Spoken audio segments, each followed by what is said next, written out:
सभी गुरु प्रेमियों को सादर जय गुरुदेव। आज के इस सत्संग रूपी चर्चा में हम उस रहस्य की ओर बढ़ेंगे जिसे संतों ने घाट की रामायण कहा है। अक्सर हम बाहरी दुनिया के तीर्थों, मंदिरों और किताबों में उस मालिक को खोजते हैं, लेकिन पूर्ण दयाल पुरुष हमेशा यही समझाते हैं कि वो कुल मालिक कहीं बाहर नहीं बल्कि इसी नर नारायणी देह के भीतर विराजमान है। इस सत्संग में आप श्रवण करेंगे कि कैसे महापुरुषों ने अपनी सूरत को पिंड और ब्रह्मांड के पार ले जाकर उस अनामी देश का दर्शन किया, जहाँ कोटि कोटि सूर्य और चंद्रमा का प्रकाश भी फीका प्रतीत होता है। हम जानेंगे गोस्वामी जी और राजापुर के उस प्रसंग को, जहाँ बुद्धि विद्या और किताबी ज्ञान के अहंकार को त्याग कर एक पूर्ण गुरु की शरण में जाने की महिमा। संत मत या पंथ नहीं बल्कि जीते जी और प्रभु को प्राप्त करने की एक क्रिया है। आइए एकाग्र होकर इस सत्संग को सुने और समझने की कोशिश करें कि कैसे गुरु की दया से शब्द और सूरत का मेल होता है और जीवन मरण के चक्र से मुक्त होकर अपने असली घर सतलोक पहुंचा जा सकता है। जय गुरुदेव। जय गुरुदेव।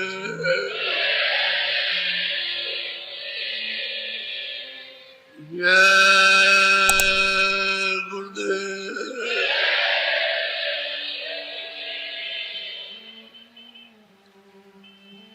जय गुरुदेव नाम किसका, जय गुरुदेव नाम किसका। सतगुरु सतनाम तुमको लाखों प्रणाम।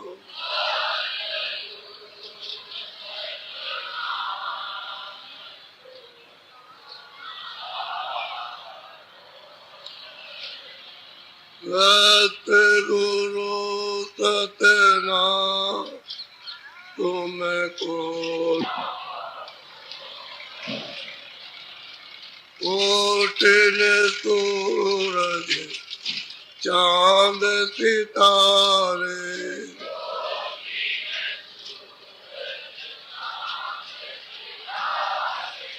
कोटिन सूरज चांद सितारे,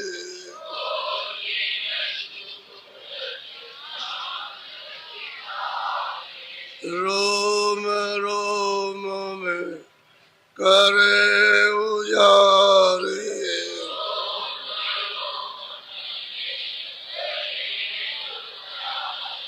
रोम रोम में करे उजारे।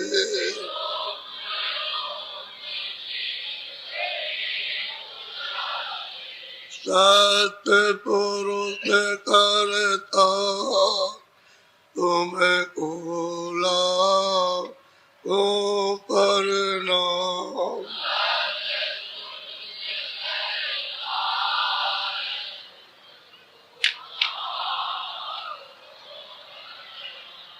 अरबों सूरज चांद सितारे,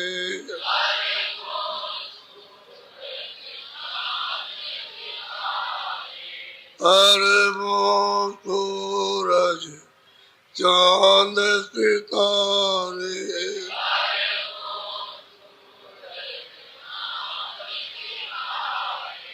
रोम रोम में करे उजारे,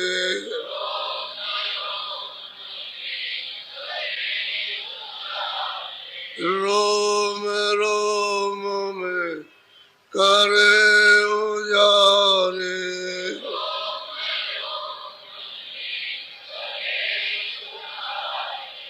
अलग पुरुष करता तुमको लाखों प्रणाम।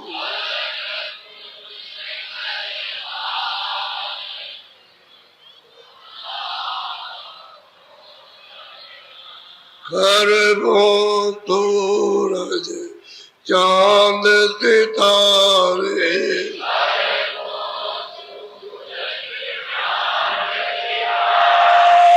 खरबों सूरज चांद सितारे,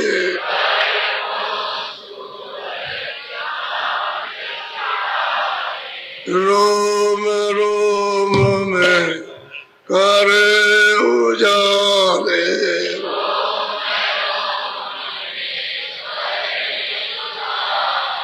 रोम रोम में करे उजाले,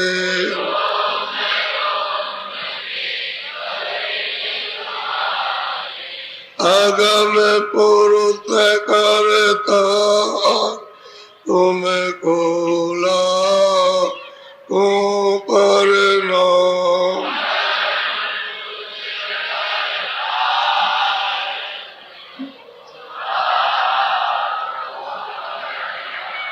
नील नील तपी मान उतारे,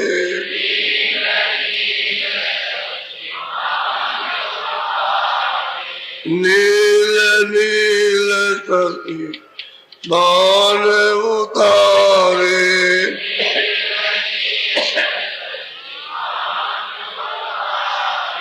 रोम रोम में करे उजाले,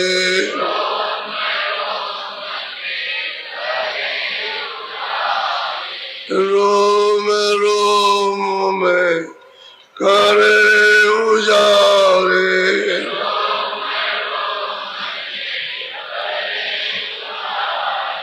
अनामी पुरुष करता तुमको लाखों प्रणाम।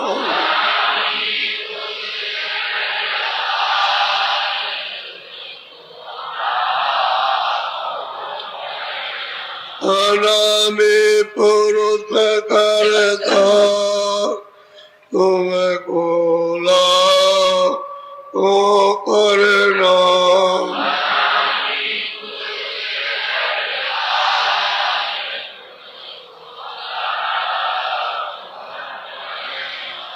सतगुरु सतनाम तुमको लाखों प्रणाम।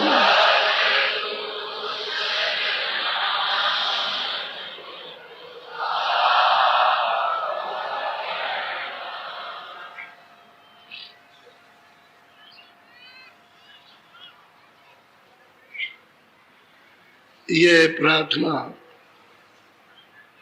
सतलोक से शुरू होती है, नीचे नहीं। इतना प्रकाश न तो ईश्वर में है, जो सहजल कमल में बैठे हैं उनमें कुछ नहीं, ईश्वर में भी नहीं जो तीन लोक के मालिक है, और इतना प्रकाश जो त्रिकुटी में ब्रह्म विराजमान उनमें भी नहीं है, और इतना प्रकाश जो 10वें द्वार में पार ब्रह्म है उनमें भी है, और भमर गुफा में जो महाकाल पुरुष उनमें भी इतना प्रकाश नहीं है। इनसे ज्यादा प्रकाश तो एक एक सूरत का है, तो उनके रोम में कितने कोटान कोट सूरज चांद लगे हुए प्रकाश कर रहे एक रोम में, तो जिसमें कितने रोम होंगे वो आप खरबों वर्षों तक रहो वहां, और रोम गिनते रहो तो नहीं गिन सकते, इतने रोम है।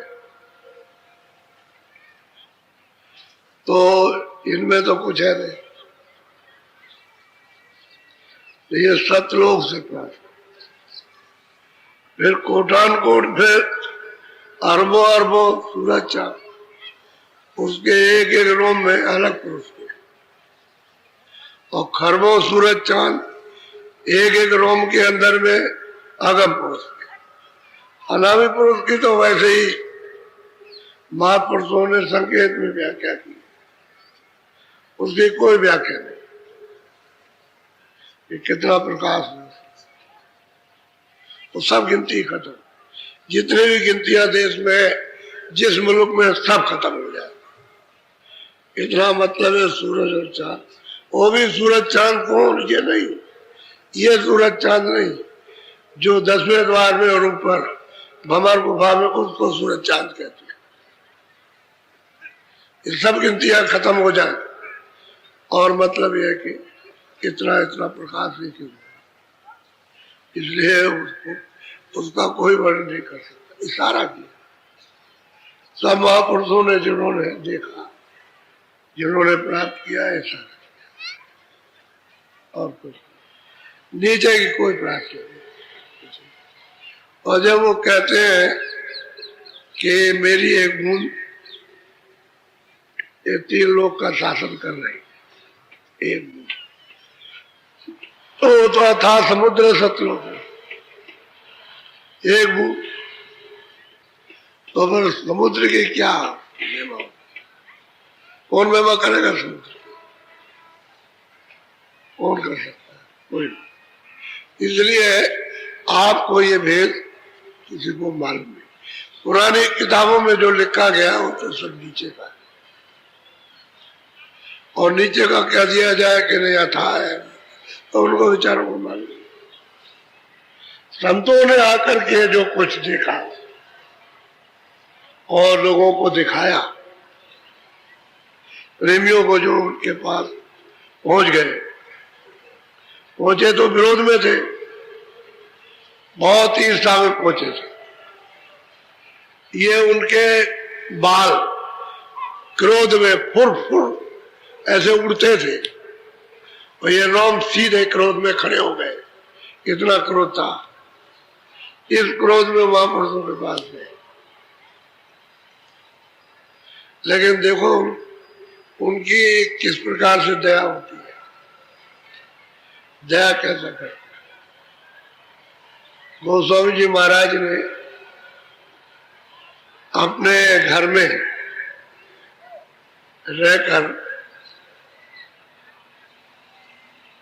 उस मालिक को आज से हम तक जब प्राप्त कर लिया, पा लिया उन्होंने, तब उन्होंने कहा कि यहाँ जीवों का काम नहीं हो पाएगा,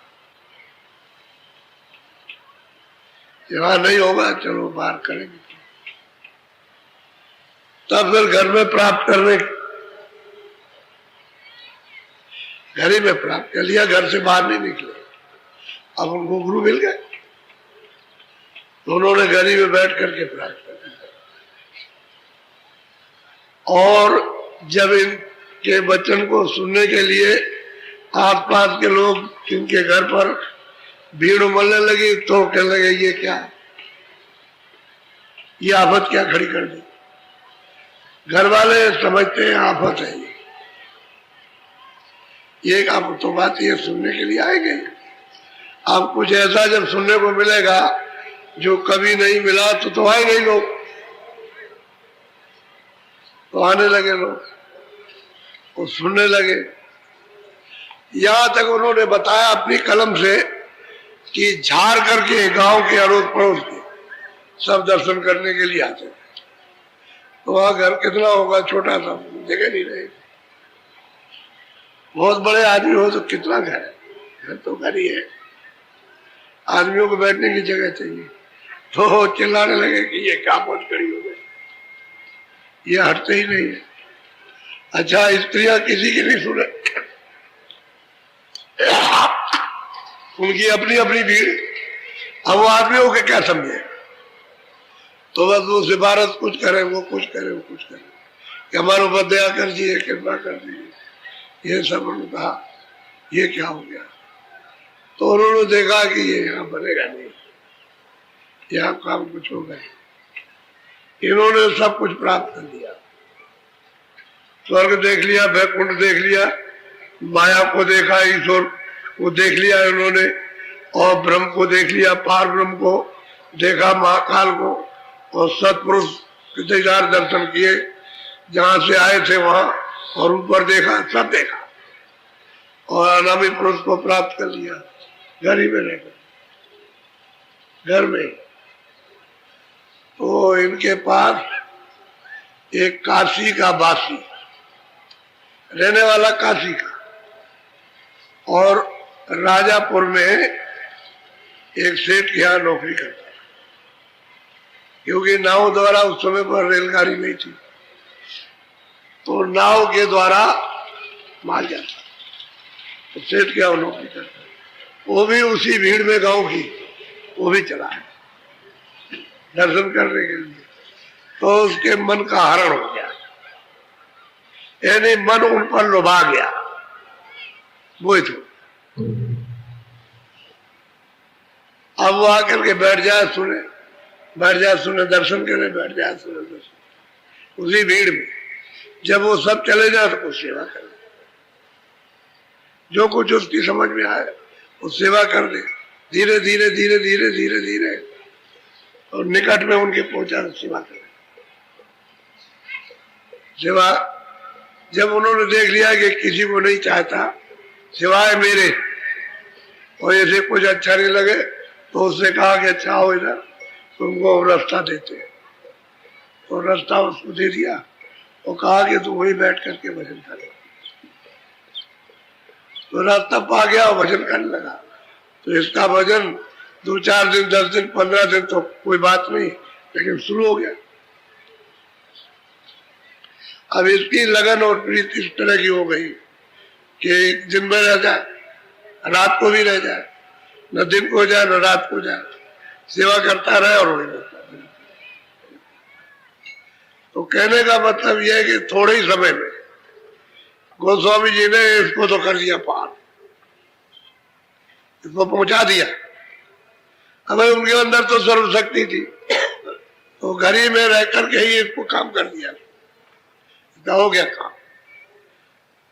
तब उन्होंने एक दिन पूछा कि भाई तुम्हारा कोई घर कहीं है? कहने लगा हमारा घर काशी में। तो कब से नहीं गए? कि हम तो बहुत दिन हो गए, बस इतना ही चुपचाप छोड़ दिया, तो कुछ नहीं। तो एक दिन आया, बोला, कहने लगा कि महाराज आपकी आज्ञा आदेश हो तो मैं काशी चला जाऊं, क्योंकि आपने किसी अच्छे के लिए आपने पूछा, तो आपका आदेश हो, आज्ञा हो तो चले जाओ। तो उन्होंने कहा जाओ। वो तो चला गया काशी।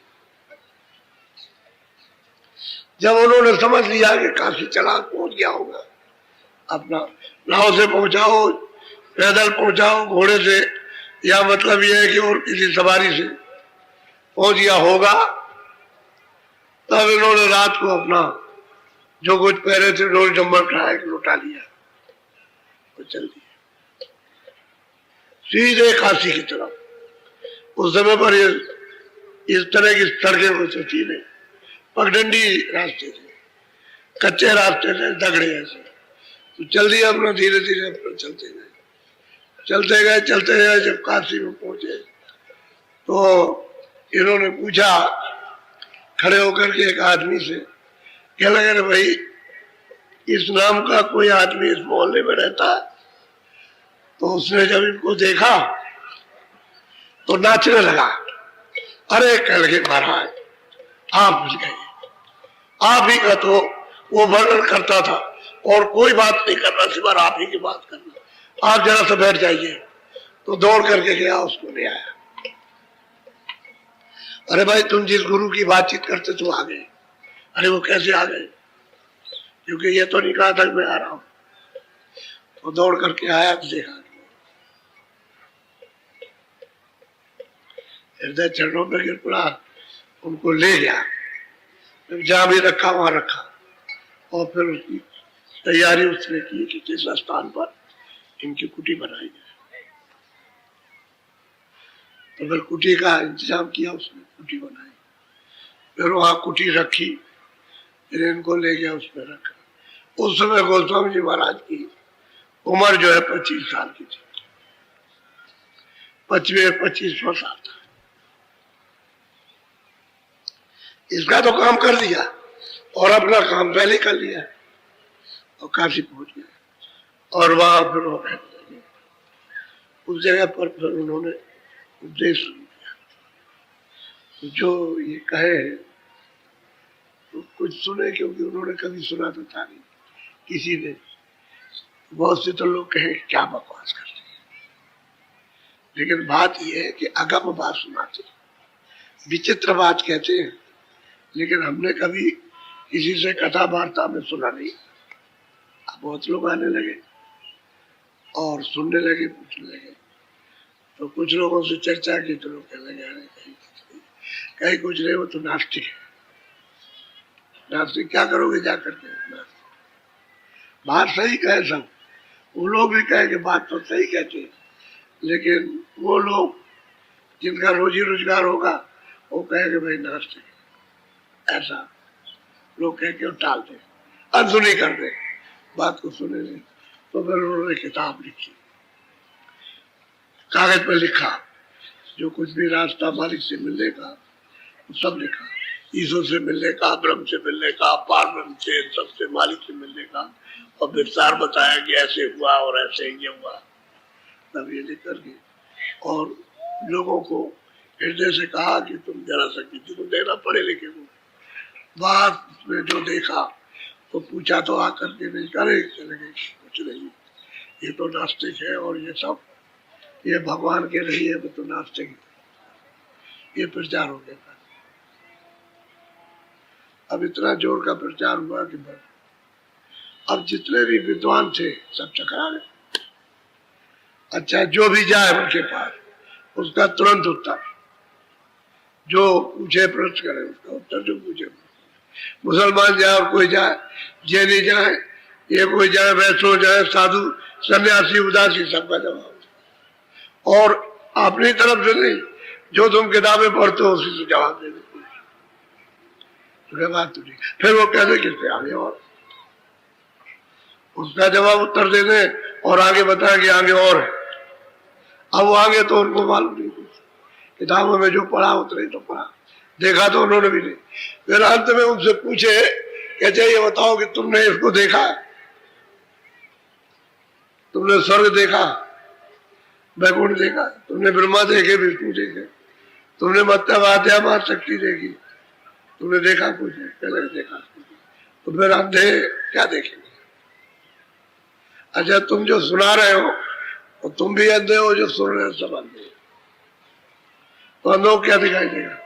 जो अंधा सुना रहा वही अंधा है, वो तो अंधे पहले ही से। तब ये चक्कर खा गए विद्वान। ये तो कहे बात तो ठीक है, कह लगे मैं कोई बात तो मालिक ही कर रहा हूँ उसी की बात। लेकिन ये मूर्ख बहुत होते हैं। जब मूर्ख होते हैं तो मूर्ख अपना काम करते हैं। विद्वान थोड़ा बहुत कुछ हिचकेगा और कुछ समझदारी से काम लेगा, मूर्खों के सामने चलती नहीं, वो उनको भी बचाड़ देता, क्योंकि अपनी मूर्खता के सामने किसी की सच्ची बात नहीं। तो वो 25 में इस साल में गए और कुछ उन्होंने सुनाया और सुनने के बाद 2 साल के बाद झगड़ा होने लगा। झगड़ा तो उन्होंने क्या क्या काम किया है, एक अद्भुत काम किया। ऐसा नहीं है कि काम नहीं किया, लेकिन वो जो काम उन्होंने जीवों का किया वो लोगों को मालूम नहीं है। और वो जो रामायण उन्होंने लिखी है, ये तो घट की रामायण थी, घट का पूरा वेद लिखा, और वो रामायण लिखी है तो उन्होंने लिखा है कि हमने यहाँ का कुछ नहीं कहा संसार का, हमने तो ब्रह्मांडों का सब समाचार दिया ऊपर, और ये ऊपर की छाया है। तो हमने छाया के बारे में तो कुछ कहा नहीं, हमने चेतनता के बारे में सब लिखा रामायण में। जो 7 का रामायण बनी है, वो जितने भी नाम उन्होंने दिए, चाहे स्थान के दिए हो चाहे और किसी के नाम, सब ऊपर का नाम दिया, नीचे का कुछ भी नहीं लिखा, यहाँ का कुछ भी नहीं। लेकिन अब यह है कि लोगों को ये सब कुछ मालूम नहीं था। तो बड़ा विवाद हुआ, बहुत विवाद हुआ, बहुत झगड़ा किया। इतना झगड़ा किया है कि कहा नहीं जा सकता। और अकबर बादशाह का राज था तो उससे शिकायत की कि ये खुदा को नहीं मानता, वेद नहीं मानता, कतीब नहीं मानता, कुरान नहीं मानता, और शास्त्रों को नहीं मानता, और मस्जिद नहीं मानता, और मंदिर नहीं मानता, गंगा जमुना और काबा को कुछ नहीं।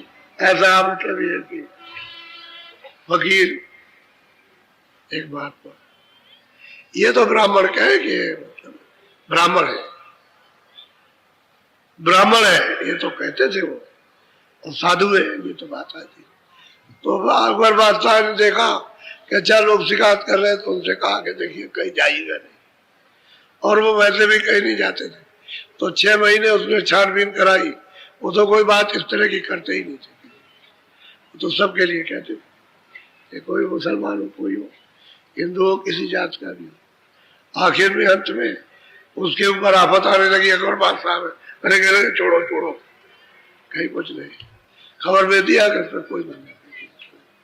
और उसी दरमियान में सब लोग जान गए, उनको जान गए, तो क्या वहां मत जाना, मतलब ये अगर तुमने उनका दर्शन कर लिया तो पाप लगेगा। यहां तक लोग वर्जन कर लेंगे, मना कर देंगे, उधर मत, उनकी कुटी में मत जाना।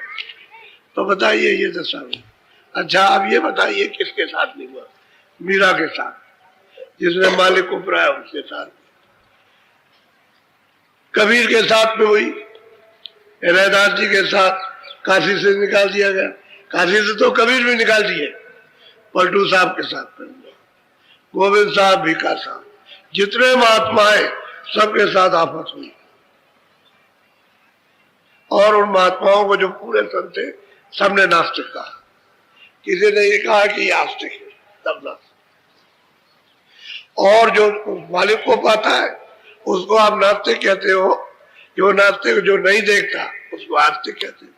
तो बताओ कितनी उल्टी दुनिया, भेड़ चाल नहीं है, ये भेड़ी चाल है। एक बार नीचे गर्दन करके गई तो कुएं में गिर गए, सब गिरती जा रही, यही भेड़ चाल है इसी को।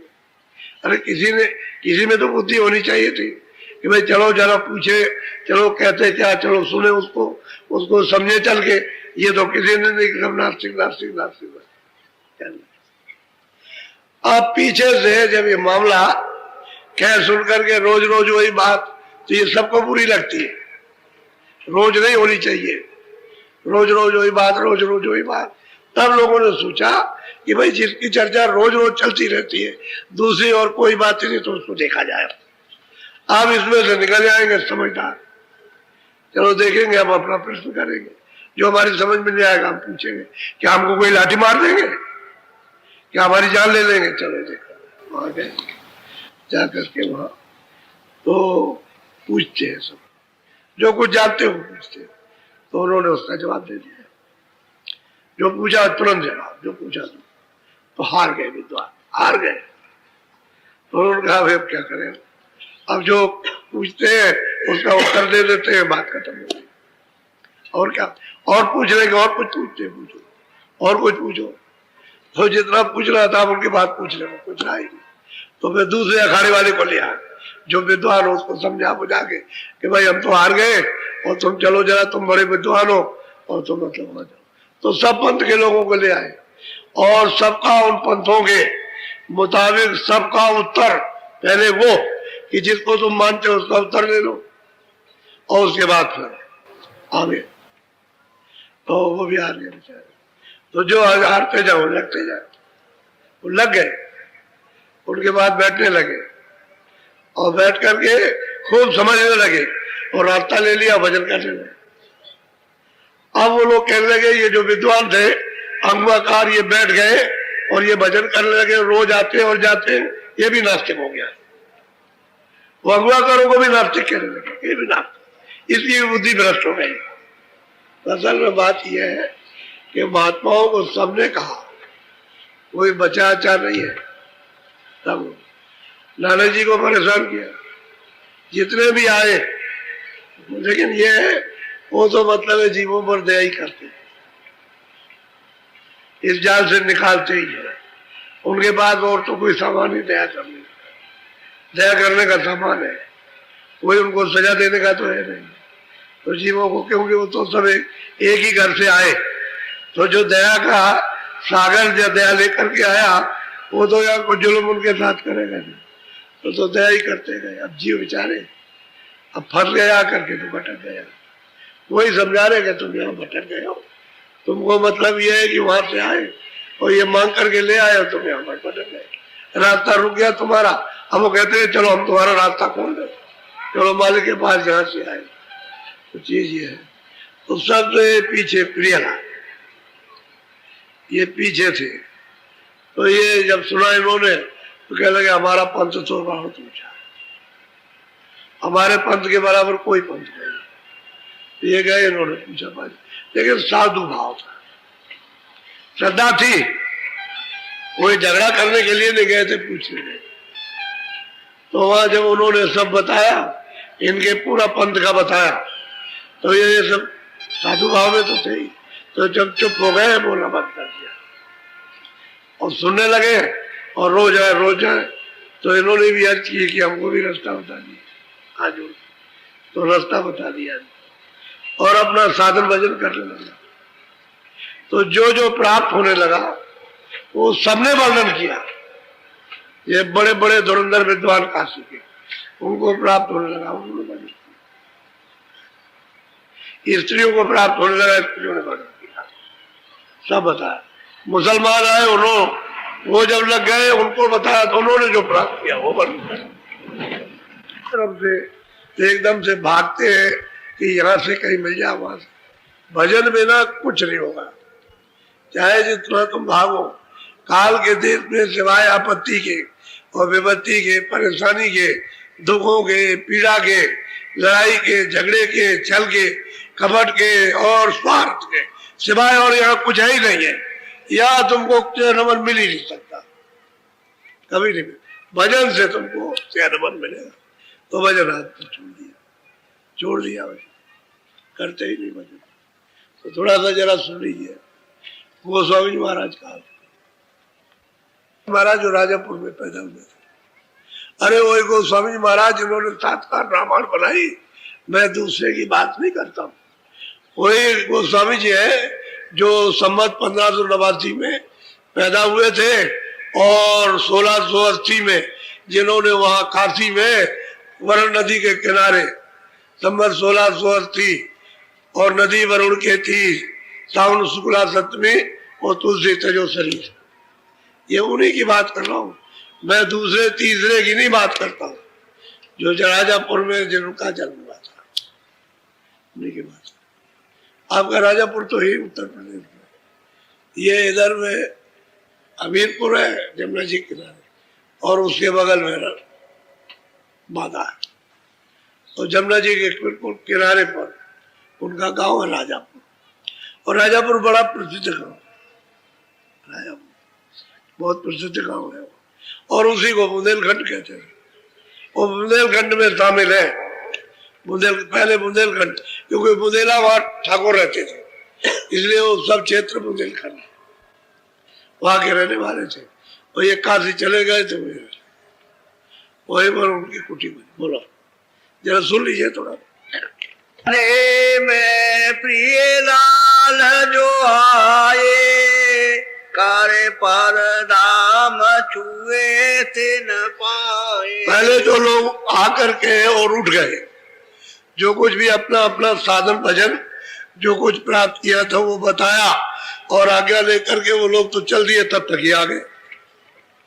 इन्होंने भी प्रणाम किया, उनके प्रणाम किया, और उन्होंने पूछा कैसे है, तो कुछ कहना चाहते थे बड़े सादर भाव से, क्योंकि जब कुछ मिलता है तो चेहरा खिल जाता है, खिल।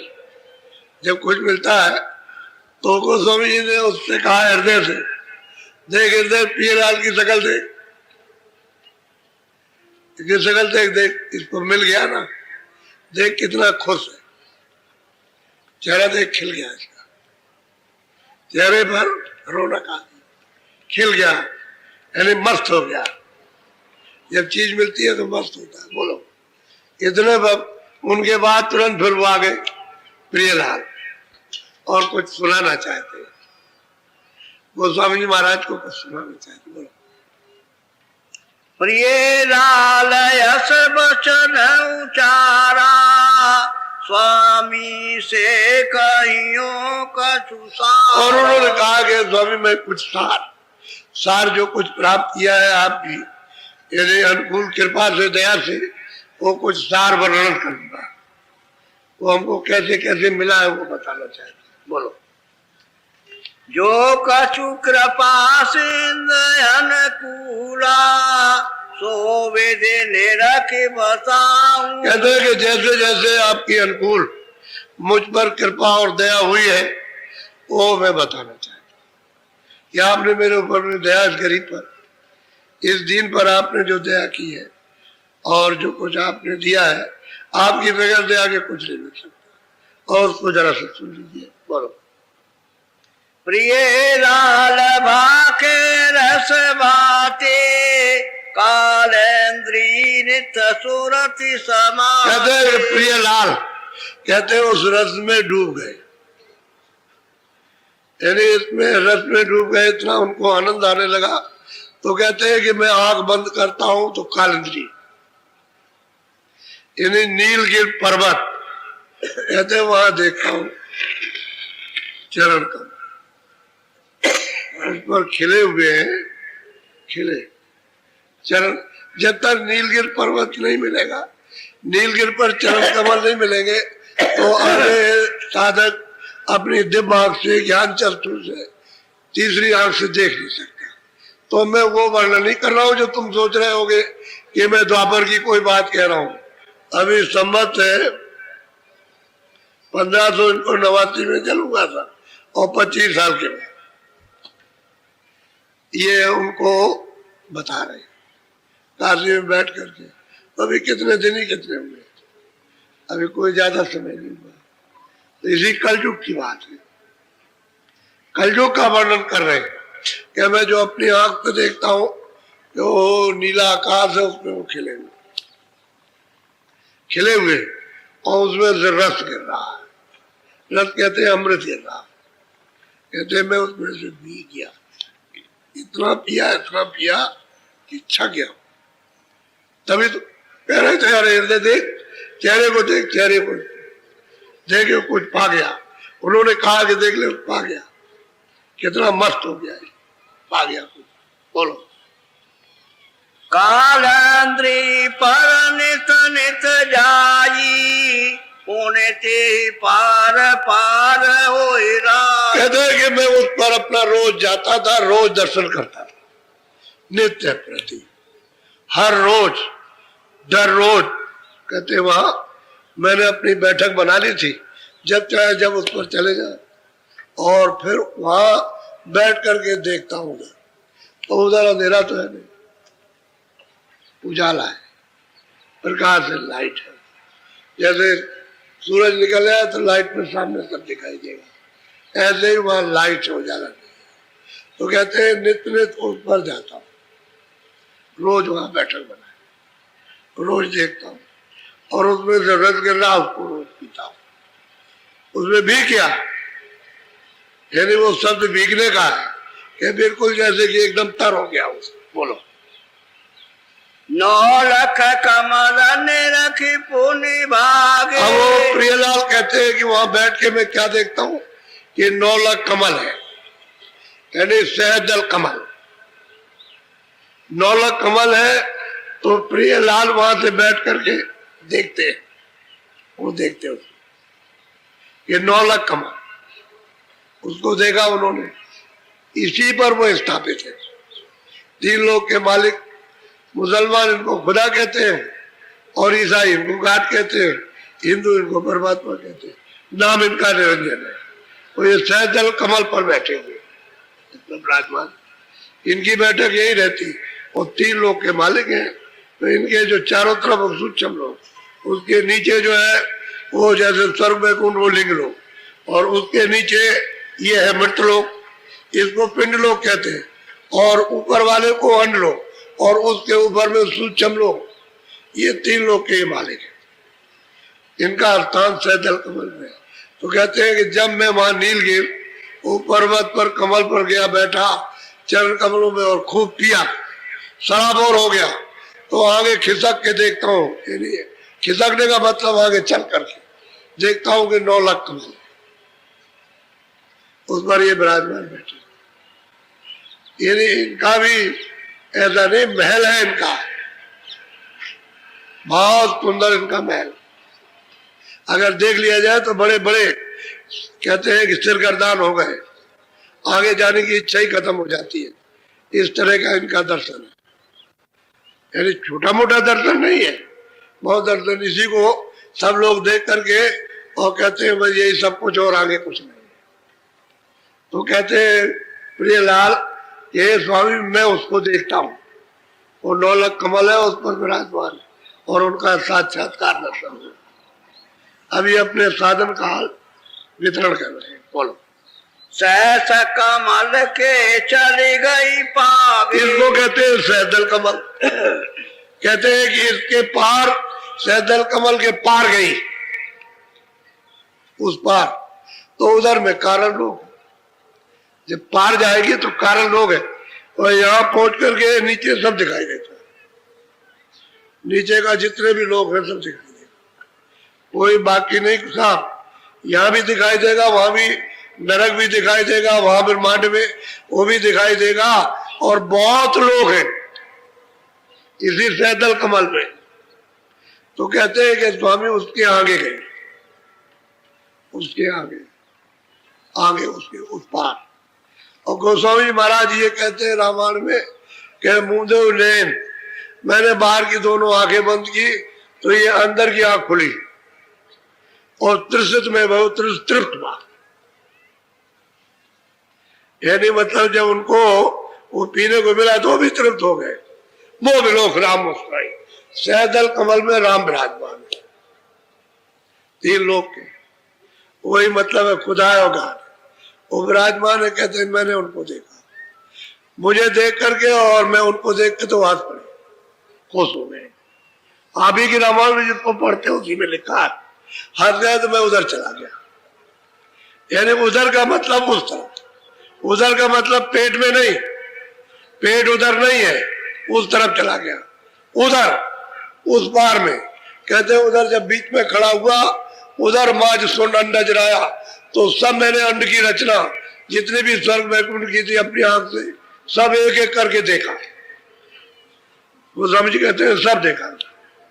उधर माजपुर अंडा जराया और देखो बहुत ब्रह्मांड दिखाया, बहुत से ब्रह्मांडों को वहां खड़े होकर के देख रहा हूं अपनी दिव्य ज्ञान चक्षु से।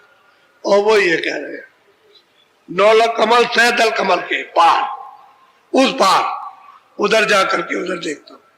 तो ये सब देखने लगे, सब दिखाई दे रहे। कृपा हो गई उनकी, दया हो गई।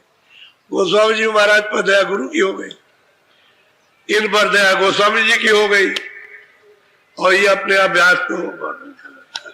हे स्वामी, आपने जो कृपा दया की है, हम तो आए थे परीक्षा लेने के लिए, लेकिन आपने हमारे ऊपर अनुकूल दया कर, और ये जो आपने दिया उसको लेकर के आए, उसको लीजिए। बोलो। हाँ। सागर खिर की समुद्र माई, द्वार पैटी के सूरत। कहते हैं कि सैदल कमल के पार, कहते हैं कि समुद्र, ये 3 भवसागर इसको कहते हैं। कहते हैं कि इसकी एक खिड़की है पार जाने की, ये भवसागर।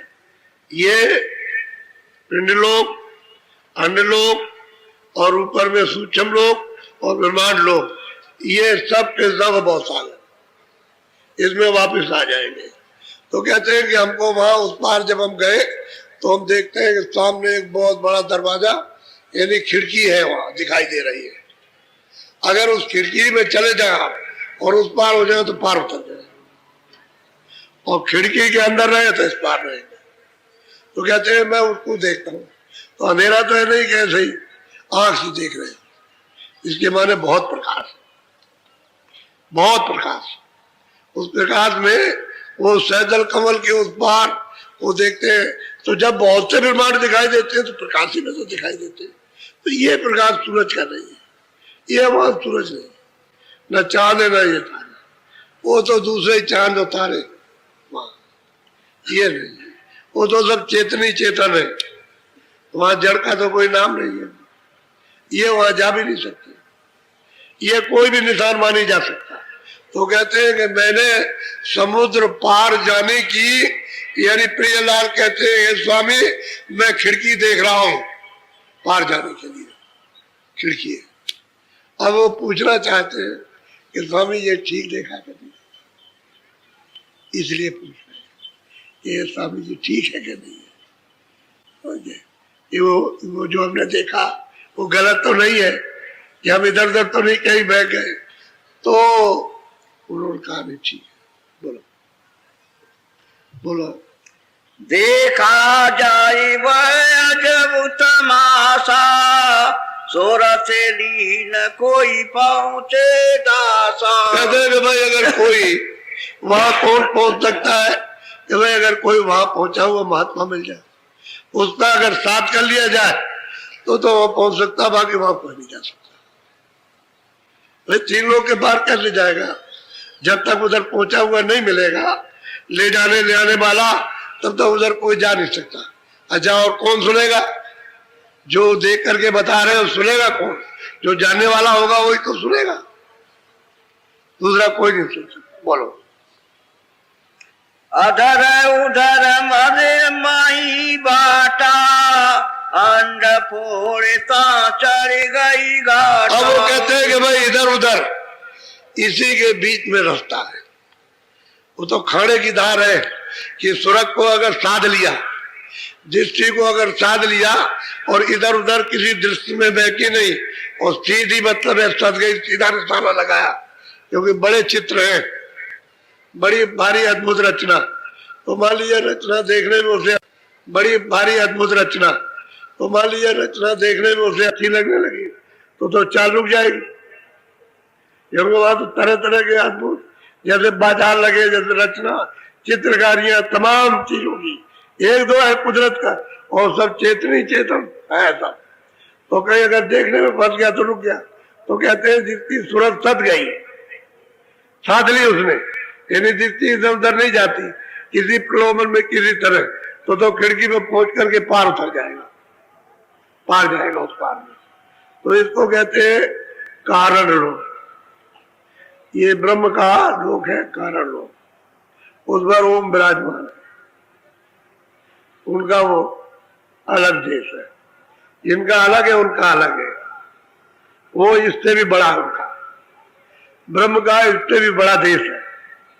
ये तीनों लोग उसके सामने कुछ नहीं है, ये सब लोग, और स्वर्ग वैकुंठ जो 14 लोग हैं, 14 भवन है वो, और जो सूक्ष्म लोग जिसमें बैठे हुए वो, इसमें कितने यदि ब्रह्मांड है वो उससे बड़ा उनका ब्रह्म का राज है।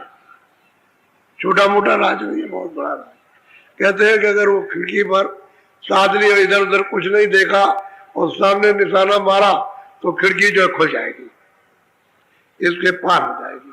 तो कहते हैं जब हम उसको ऐसे साथ करके चलते हैं तो इधर उर्द में इधर उधर और सीधा जाते हैं तो दिखाई देता है और मालूम होता है, और जरा सी दृष्टि इधर उधर गई तो रास्ता छूट जाता है।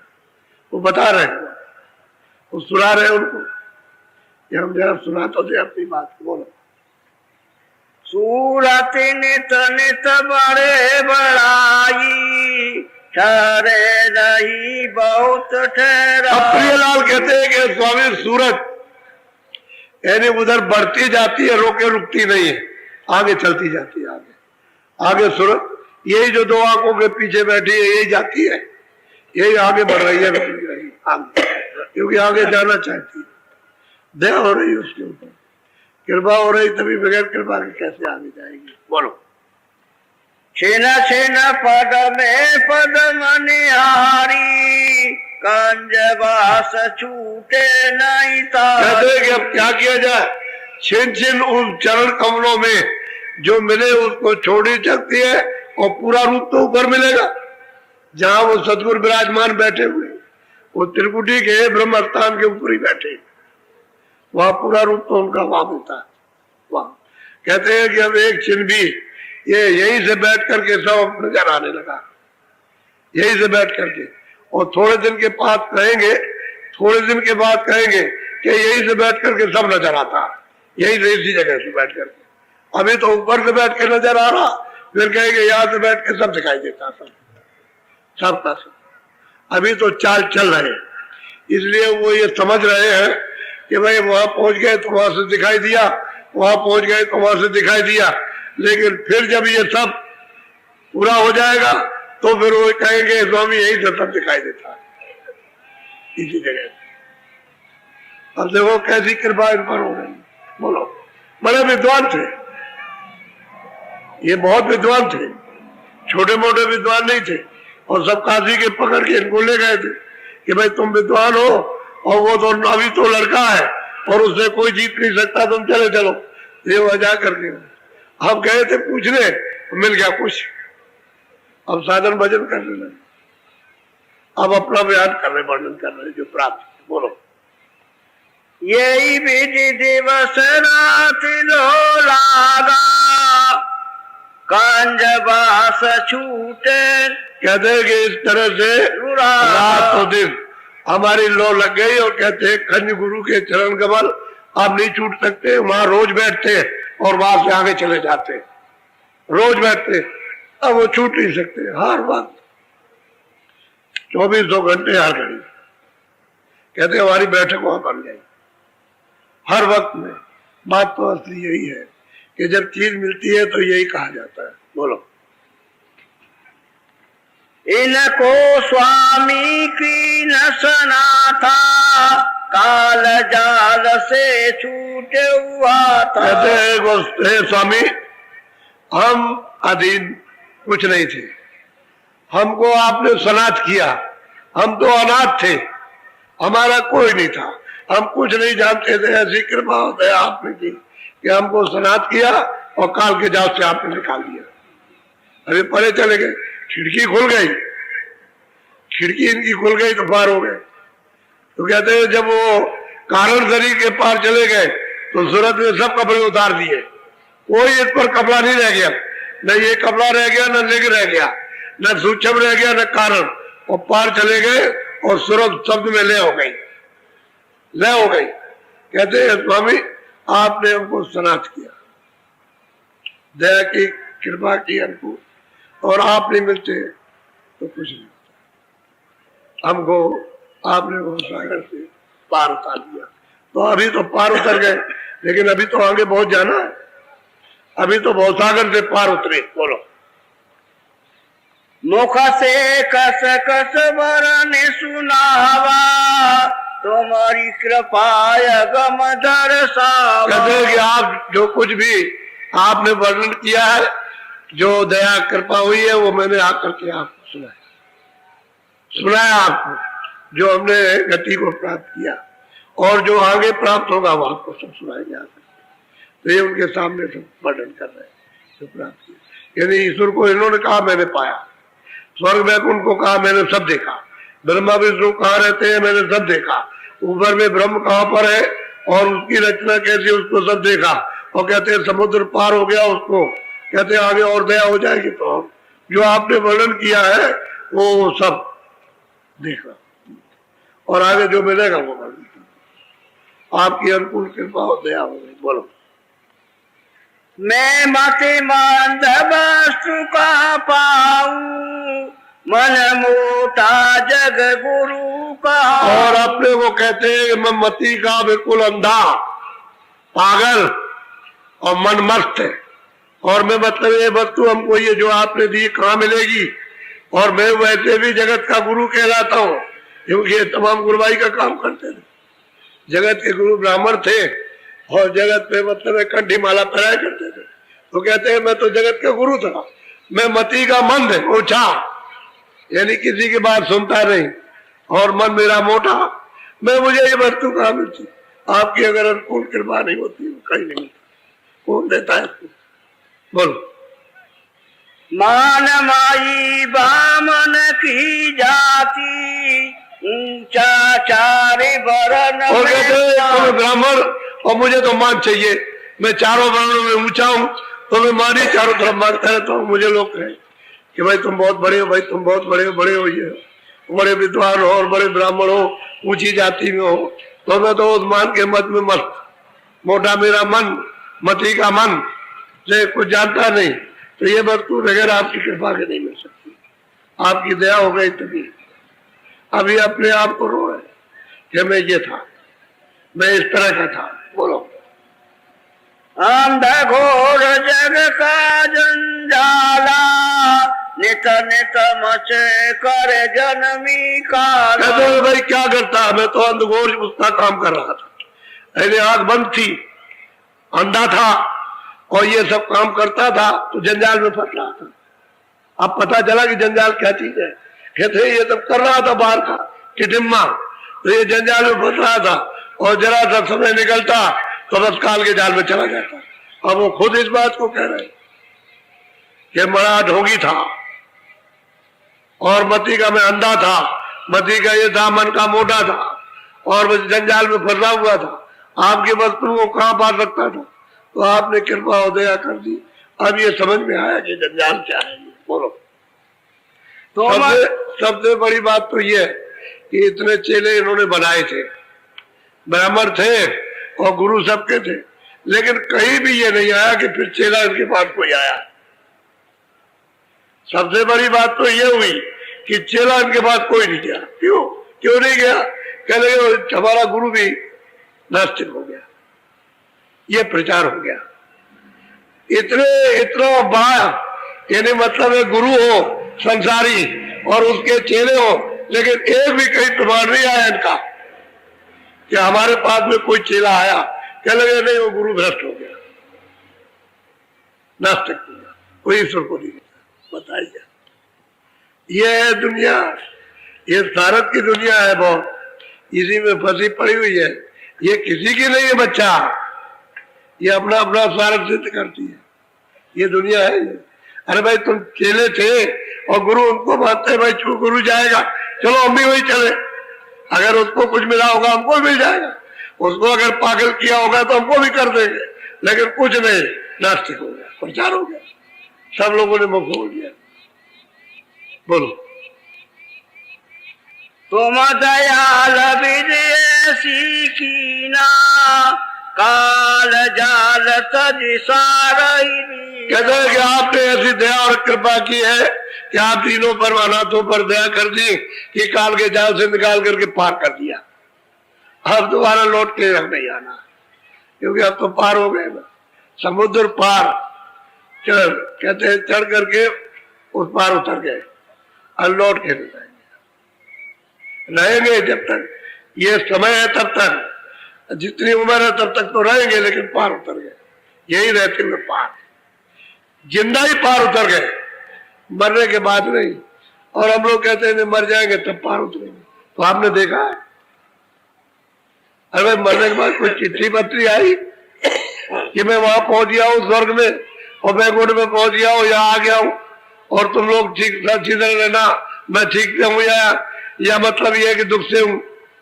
और कोई चिट्ठी पत्री नहीं, कहा गया खाने गया। और बस आप भी कहते हो कि बस मरने के बाद हम भी चले जाएंगे, जो अपने का पता ना उसका पता। अब वो कह रहे हैं कि भाई मुझको जिंदगी में आपने पार उतार दिया। बोलो।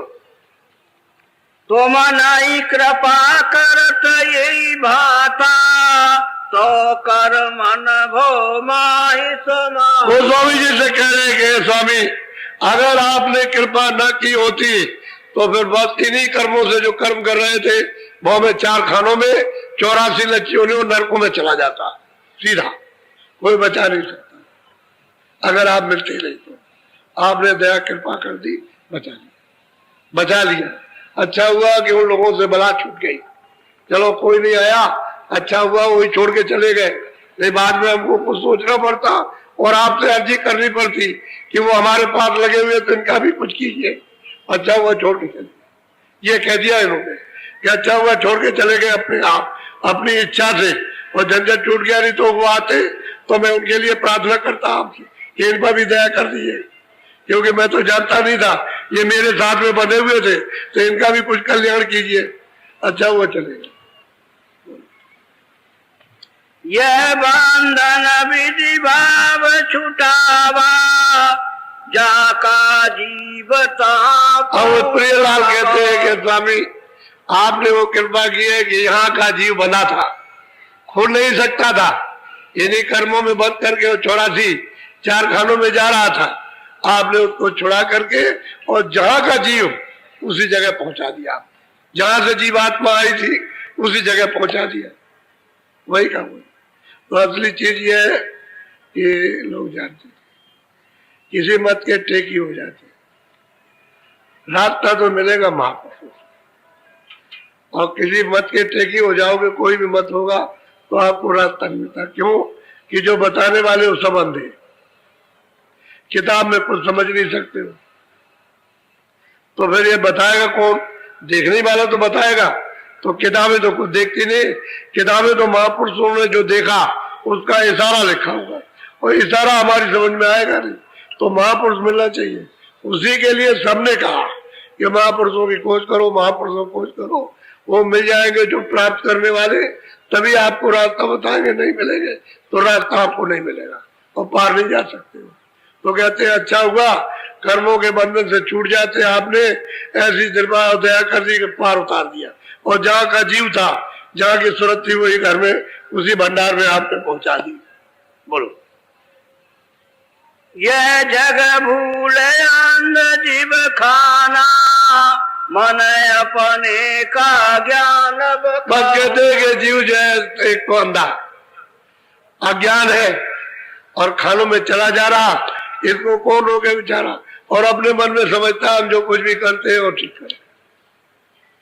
तो अंधा भूला हुआ, क्या करें?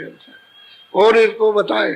धीरे धीरे धीरे धीरे किस तरह से महापुरुष अपने पास बैठा करके फिर धीरे धीरे धीरे धीरे धीरे धीरे उसको पिला देते हैं और रास्ते में लगा देते हैं और पार करते हैं अपने मौजूदगी में। ये नहीं कि फिर का फेर रखे, तो उन्होंने पहुंचा दिया। जहां से सतलोक से तुरंत आई थी तो वहां सतलोक में पहुंचा दी, पार गई, निकल गए पार। बोलो। दीन होई संतन की लारा, तब पावे सतमत का। अब वो प्रियलाल कहते हैं कि स्वामी जो भी कोई दीन हो जाएगा, छोटा हो जाएगा, अनजान बन जाएगा, वही मतलब ये है दीन अनजान, तो सतमत का रास्ता मिल जाएगा, तभी कृपा हो जाएगी। जब तक उसको सतमत का रास्ता नहीं मिलता, सत्ता द्वार नहीं मिलता और वो रास्ता चलने का नहीं मिलता, तब तक कुछ नहीं हो सकता। उस दीन को मिलेगा, जो दीन होगा छोटा हो जाएगा वो पाएगा। संसार शुभ है, इसको ये छोड़ दो, मन से छोड़ो और बस दीन हो जाओ कि हम कुछ नहीं जानते, हमारे ऊपर कृपा दया हो जाए। बस दया कृपा मांगो तो उनकी दया कृपा हो जाएगी, तो पा जाएगा। और नहीं मोटा रहा तो उसे कुछ मिलने वाला नहीं, मोटे का मोटे ही रह जाए। बोलो। वेद वेद में नाही स्वामी, समझे परी ये अकत का। अब वो प्रियलाल कहते हैं कि ये भेद, ये रास्ता, ये पहुंच, ये दर्शन वेदों में नहीं है, क्योंकि उन्होंने वेद भी पढ़े थे। उस समय पर तो वेद पढ़े जाते थे, आज के 400 साल पहले वेद पढ़े जाते थे, अच्छी तरह लोग समझते थे और विद्वान उसको समझाते थे। कहते हैं ये वेद वेद में नहीं है, ये और ये वेद से जा रहा है, ये तो अकथ कहानी है जो कोई वर्णन नहीं कर सकता। बात तो सही है, वेद तो नीचे से बने, जो इन्होंने पाया देखा वो तो बहुत मुझे वह वेद कहा, वेद तो नीचे से, वेद तो सूक्ष्म लोक से बने, वहां से बाणी आई जहां बैठे हुए वहीं से बाणी उच्चारण किया, तो ये सूक्ष्म पर्दे में बैठे हुए। अब ये तो पर्दा वहां कोई नहीं, ये तो समुद्र के पार जब गई तो वहां कोई पर्दा नहीं, वो तो सूरज शब्द में लय हो गई, शब्द रूप हो गई, वहां ये सब चीजें नहीं। तो कहते हैं कि ये गति और ये वेद और ये पहुंच, कहते हैं कि अकथ है, कथने में नहीं आ सकती, और वेदों में है नहीं, क्योंकि हमने तो इसको देखा, जो आंख से देख रहे हैं वो देखा। वो तो कह रहे हैं कि भाई वेद तो यहां से उच्चारण हुआ, आगे तो है नहीं, और हमने आगे देखा। तो कहते हैं अगत कहानी है, ये वेद में नहीं है, तो कृपा ही से मिलेगी दूसरा, और संतों से मिलेगी। जो संत वहां पहुंचे हुए अपने घर में, वो अगर मिल जाए तो मिल जाएगी, नहीं तो नहीं मिलेगी। बोलो। ये नहीं बूझे दृष्टि में आवे, पूरा सत्य गुरु मिले लखा। अब प्रियलाल कहते हैं कि ऐसे ये दृष्टि में नहीं देखा जा सकता, जब तक उसको पूरा सदगुरु नहीं मिलेगा तब तक ये चीज नहीं पा सकता। अब वो ये कह रहे हैं, यानी जो चीज देख रहे हैं, प्राप्त कर रहे हैं, अब वो ये कहते हैं कि हे स्वामी, ये मतलब ये बिना, यानी पूरे के भी नहीं मिलेगा, उस दृष्टि में आ ही नहीं सकता। पूरा भेदी मिल जाए, जानकार पूरा, आने जाने वाला पूरा, वो मिलेगा तो काम हो जाएगा। तो असली बात ये है, ये तो कुछ नहीं थे, ये तो अभी ऐसा ये रोए चिल्लाए कि आप उनके रोने चिल्लाने को देखिए कैसे कैसे रोए। इस वस्तु को प्राप्त करने के लिए कैसा रुदन हुआ। यानी स्त्रियां भी पति के मरने पर ऐसा नहीं रोती है, इनके पास तो धनधाम सब कुछ था, लेकिन धनधाम किस तरह से इन्होंने लुटा दिया, फेंक दिया, तो ये वस्तु को पा गए। ये तो संपन्न थे, किसी चीज की कमी थोड़ी थी।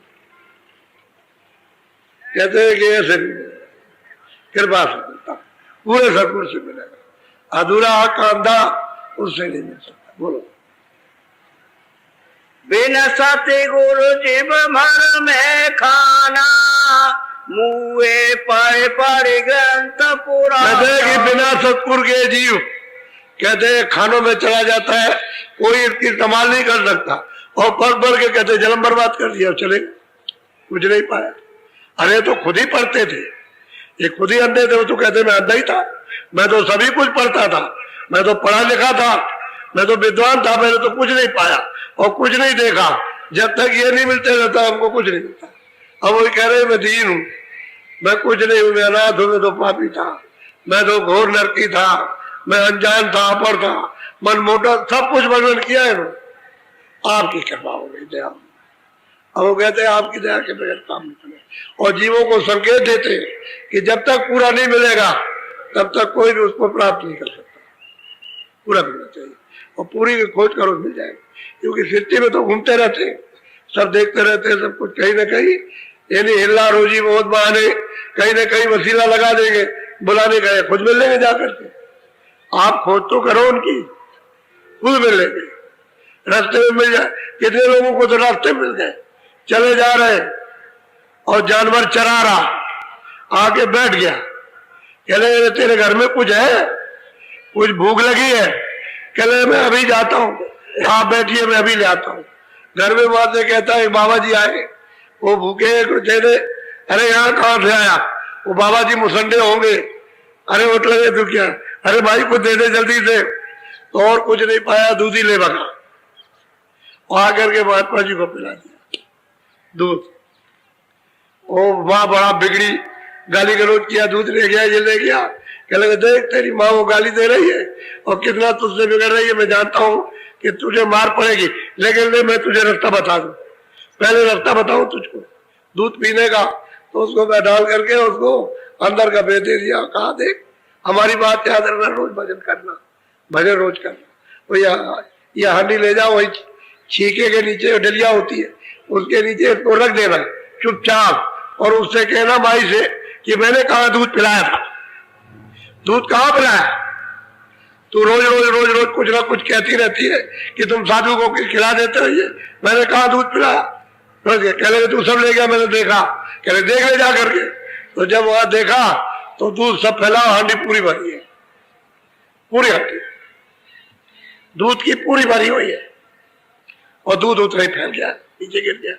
उसको देख रही कि ये क्या हो गया, तो भगी वहां से, सड़क पर आई, तब तक महात्मा जी आगे चले। कह रहे वो किधर गए साधु, वो तो बहुत अच्छे साधु थे, पहुंचे हुए थे। अरे किधर गए किधर गए, वो निकल गए आगे, फिर उसको नहीं मिले। ये अपने बैठ के अभ्यास करने लगे, साधु करने लगे, फिर को होने लगा, क्योंकि वो रास्ते में मिल गए। और एक दिन क्या, एक ही घड़ी में बता करके वो चले गए दूध पी करके। वो साधन करने लगा, उसको फिर अंदर मिलने लगे। फिर उसको बुला लिया उन्होंने कि तू जरा चलाना, मुझसे मिल जाना। फिर ये वहां गया, वहां जाकर के मिला, फिर उनसे सब कुछ, कहने मतलब ये जो कुछ किया था वो सब बताया और चरणों में गिर पड़ा और कहा कि दया हो गई आप पे, तो पूरे महात्मा मिलना चाहिए। वो जब रहते हैं सृष्टि में तो आप उनकी खोज करो तो कहीं ना कहीं मिल जाए। इसी मनुष्य शरीर से मिलते हैं, कोई जानवरों का शरीर नहीं कि सिंह का शरीर हो तुम समझते हो बहुत बड़े राक्षस बन करके बड़ा शरीर लेके आए गए। इसी शरीर में पंच भौतिक में मिलेंगे, कहीं ना कहीं मिल जाएंगे। अब वो तो अंदर जाने का रास्ता है, क्योंकि सुरतें सब दरवाजे में बैठी है। मनुष्य शरीर में कोई जरूरत नहीं है, किसी के जिस्म में कोई जरूरत मनुष्य शरीर के अंदर नहीं है, शरीर के दरवाजे पर बैठी हुई है। ऊपर से जो कूड़ा कचरा लाद लिया उसकी वजह से वो दब गई और उसकी जितनी शक्ति प्रकाश था नीचे फैल गया इंद्रियों के घाट पर। बस यही उसका रहना है। जब वो फंस गई तो निकाले नहीं निकलती और अपने आप निकल सकती। जब कोई महात्मा मिल जाएगा तो धीरे से उसको बरामद कर लेगा और यहाँ ले आएगा, समेट कर देगा और यहाँ से आगे चला देगा, तब उसकी चाल बनती है। फंसा हुआ रहेगा तो चाल नहीं बनेगी। इसी में अगर रहेगा उलझाऊंगा तो इसको साफ करते हैं और फिर उसका सिमटाव हो जाता है। सफाई होते ही सिमटाव, जब यहाँ सिमट करके आ गई तुरंत सबका प्रकाश यहाँ आ गया तो फिर उसकी चाल बन जाएगी देखने की, फिर वो दृष्टि बनती है देखने वाली। तो वही अपना अपना अभ्यास सुना रहे, जैसे जैसे प्राप्त किया ऐसे ही लोग जो है अपना अपना जो साधन करते हैं कुछ न कुछ सुनाते ही रहते हैं, सुना देते हैं और अंदर बाहर उनको दया मिलती रहती है। तो पूरा मिलना चाहिए, अधूरा नहीं मिले। बोलो अब यही गोस्वामी किसी को क्या मालूम वो क्या देते थे। रामायण वाले उनको लिखते हैं कि मैंने रामायण लिखी और मुझसे आज तक यानी कोई ये पूछने नहीं आया कि आपने रामायण में क्या लिखा। वो मेरी रामायण लेकर के भागे और कथा वार्ता बस बाहर करने लगे, मुझसे कोई पूछ नहीं जाए। 49 बरस तक रामायण बनाने के बाद ताजखान रामायण बनाने के बाद काशी में 49 बरस रहे, एक भी आदमी पूछने नहीं गया कि रामायण में क्या लिखा। तो फिर रामायण को आप समझ सकते हैं। उस समय पर जब वो रहे तो आपने पूछा नहीं, उसके जाने के बाद कोई रामायण समझेगा। रामायण तो पूरे महापुरुष ने लिखी है, अधूरे ने नहीं लिखी। और उसने लिखा कि मैंने सब कुछ के कई मंत्रा राम भरत लक्ष्मण शत्रुघ्न ये वो जो भी स्थान लिखे सब मैंने ऊपर के लिखे, नाम सब ऊपर के, नीचे का कोई नाम मृतलोक का नहीं है। और आपने कहा नहीं ये है और ये है और ये है, इस तरह से ये सब आपने जो कहना शुरू किया तो आपको उनसे पूछना चाहिए था कि ये क्या लिखा हुआ। तो कोई पूछने नहीं गया, इसलिए रामायण किसी की समझ में नहीं आती। अब रामायण को लोग पढ़ने लगे, वो ऐसा नशा करते हैं कि बुद्धि पागल हो जाती, उसी में बस रात भर करते रहो, बजाते रहिए, उससे क्या मतलब। रामायण नशे की है, आपको नशा पीते आप मालिक का नशा, तो उसमें तो मतलब ये है कि जागरण हो जाता है शक्ति का, इधर अद्भुत शक्ति प्राप्त होती है। तो ये नशा करने लगे उतरने वाले और नशे में मतलब मारते पीटते हो, गाली गलौज करते हुए सब काम होने लगा। तो रामायण कोई नहीं जानता। अरे जब रहे तब नहीं जाना किसी ने। हे बच्चा 49 बरस तक वो स्वामी जी काशी में रहे, एक आदमी का भी दृष्टांत नहीं दिया है कि वो लोग रामायण ले गए मुझसे पूछने आए कि इसमें क्या लिखा है। तो रामायण किसी की समझ में नहीं आएगा और कितनों को उन्होंने पार कर दिया। 49 बरस तक रहे तो उन्होंने काम किया होगा कि गुफा में चुपचाप बैठे रहे। ये तो उन्होंने 28 बरस की अवस्था में लोगों को ये कितनों को पार कर दिया और बाकी समय 42 बरस की अवस्था में रामायण बनाई और 49 बरस रहे। तो आप स्वामी जी महाराज को क्या समझे कि किसके पुजारी थे, किसको मानते? आपको कुछ नहीं मानते। बोलो बस बोलो जय गुरुदेव, जय गुरुदेव। वो नामदान नहीं मिला, उनको शाम के सत्संग के समय नामदान दे दिया जाएगा। नामदान कहते हैं आत्मधन। जीवात्माओं का सच्चा धर्म, सच्चा खजाना, वो मतलब ये है कि सत मत, यानी सत्य का मत, मत कहते रास्ता, और सत्य तो सत्य ही, उसके पास पहुंचने के लिए सत मत, सत्य के पास अपने घर में जाने के लिए रास्ता। और शाम को नामदान मिल जाएगा। शाम को आप लोग इधर उधर घूमने मत जाना, शाम के सत्संग में रहना और नामदान अपना पूरा ले लो। और यहीं से अभी दिन है तो यहीं से आज से ही भजन करना शुरू कर दो, जिससे कि आप कुछ अंतर में उन्नति कर सको। कुछ जीवात्मा को जगाकर बोझा हटा करके दिव्य दृष्टि ज्ञान चक्षु तुम्हारा खुले और अंदर में तुम देख सको कि हम किस तरफ से आए और तुम्हारा सुख क्या है, आनंद क्या है। असली चीज यह है कि अपना सुख, अपना आनंद, अपना ज्ञान जो चेतनता का, उसको प्राप्त करो और मंजिल प्राप्त करो जहां से आपको उतारा गया, और उसी प्रभु के पास पहुंचो जिसने सबको भेजा। उसी का मैं कोई इधर उधर तो नहीं बहका रहा हूं, मैं तो ये कहता हूं कि प्रभु के पास चलो, जहां से आपको भेजा गया उधर चलो। आप तो इधर क्या चले जा रहे हैं? इधर तो अंधेरे में कहीं प्रभु मिलेगा नहीं, और प्रभु तो मतलब यह है कि प्रकाश का महासागर है, उसके यहाँ तो ये कुछ नहीं है। तो आप उसके पास चलो, आपको बहुत सीधा, बहुत सरल और मदद की जाएगी। आप क्यों घबराते हो? आप चलना सीखो, चल बड़ो कहो हम चलेंगे, अब चलेंगे तो उसमें मदद मिल जाएगी। आप कहो नहीं चलेंगे तो बस कोई मदद नहीं मिलती है, तो मदद लेना चाहिए।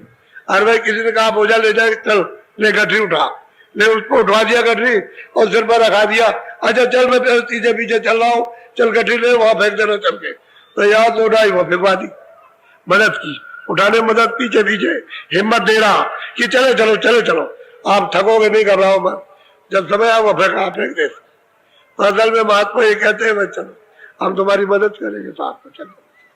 अरे प्रभु के पास तो लिए चल रहे, जीवात्मा को ले जाएंगे, और तो कहीं गड्ढे में कराने की बात नहीं करते कि भाई कहीं फंसा रहे हो, कहीं उलझा रहे हो और यही से चलाना चाहते। ये मनुष्य मंदिर है, यहाँ दरवाजे पर ये जीवात्मा बैठी है, यहाँ उसको पता नहीं कि दरवाजा किधर है, तो उसको बताया जाए कि इधर दरवाजा और ऐसे चल, तो चल देना चाहिए, सीधा काम है, सरल। लेकिन आपको शुरू शुरू में मुश्किल मालूम होता है, लेकिन जब चलना शुरू कर देते हो तो सरल हो जाता है, बहुत सरल। यानी सुगम पंथ मोह पामे प्राणी, सुगम रास्ते से मुझको प्राणी प्राप्त कर लेता है, सुगम रास्ता हो जाता है। मददगार चाहिए, वो भी तो वही से आए, और वो कहते हैं तू आया वहां से तो तू अब इधर बिछुड़ गया, तो चल वही चल, हम चल तुझको धक्का देंगे, तो उसको ले चलते हैं और बहुतों को पहुंचा है। वो स्वामी महाराज ने अपनी उम्र में, मतलब छोटी सी उम्र में बहुतों को पहुंचा दिया, और बाकी तो लोगों को पहुंचाया ही है, बहुतों को, और लोगों को मालूम नहीं कि क्या किया। अभी तो लोग जानते नहीं कि ये कहाँ पहुंचे थे, किसी को नहीं मालूम कि इनको क्या क्या मिला था, ये कुछ नहीं जानते, किसी को पता नहीं है। और जब सुनोगे तो मालूम होगा, यही कहोगे हमको नहीं मालूम, हम ये नहीं जानते, हमने नहीं सुना। तो तुम सुनोगे कहाँ? जब सुनाने वाला कोई नहीं मिला तो आप कैसे सुनोगे कि वो कहाँ पहुंचे थे और कैसे गए थे, और उन्होंने कहा मैं ऐसे पहुंचा हूँ और किसके द्वारा मैं गया हूँ, वो सब बताएंगे। वो स्वामी जी बताएंगे कि मैं ऐसे से गया, इस रास्ते से गया और मैं वहां पहुंचा, जा करके वहां पहुंच गया, वो भी कहेंगे। ऐसा नहीं कि वो नहीं कहेंगे। और साधक भी कहेगा जो पहुंचेगा कि मैं भी इनकी कृपा से पहुंचा, फिर उसको पहुंचाए तो भी कहेगा मैं इनकी कृपा से पहुंचा। तो वो तो एक सिलसिला है ले जाने का सदा का, क्योंकि उसके बगैर तो कोई जा नहीं पाएगा, ये बात है। बोलो जय गुरुदेव। प्रेमियों, अभी आपने सुना कि उस मालिक की प्राप्ति का मार्ग कितना सरल है यदि पूरा गुरु मिल जाए, और कितना कठिन है यदि हम केवल अपने बुद्धि के जाल में फंसे रहें। स्वामी जी ने साफ कर दिया कि जब तक आँखों के तिल के पीछे वह गुप्त द्वार, जिसे खिड़की या 10वां द्वार कहा गया है, नहीं खुलता, तब तक जीव काल के जाल में ही फंसा रहता है।